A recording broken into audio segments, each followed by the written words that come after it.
dragilor! Astăzi vă prezint o rețetă de paste, mai exact linguine cu legume. Se prepară foarte rapid, sunt foarte gustoase, ceea ce vă recomand cu drag să urmăriți această rețetă. Să adăugăm un pic de ulei. În ulei adăugăm sare după gust. Primul ingredient pe care îl adaug sunt ciupercile. În cazul meu am ciuperci pleurotus. Vom lăsa un pic ciupercile să se topească, apoi venim cu restul ingredientelor. Între timp fierbem pastele. În cazul nostru avem linguine. Adăugăm o ceapă tocată și mai venim cu 2 mâini de păstări.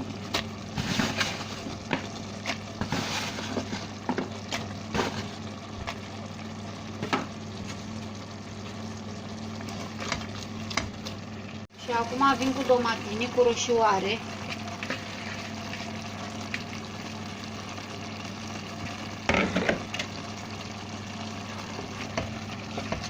Adăugăm un pic de oțet balzamic cu mere.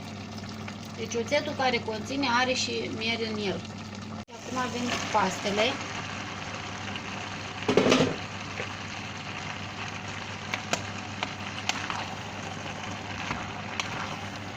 Eu fac mai multe porții. Când pregătim, o porție este foarte ușor de lucrat cu ele, dar în cazul meu, când pregătesc eu acum 4 porții din prima, e un pic mai dificil de a amesteca. Vin și cu un pic de vin alb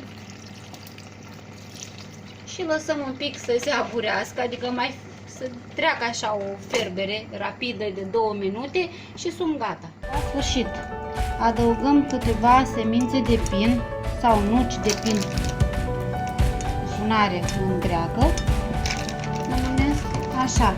Venim cu un pic de cimbrișor,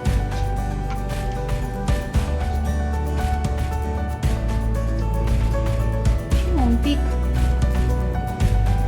de ulei de măsline.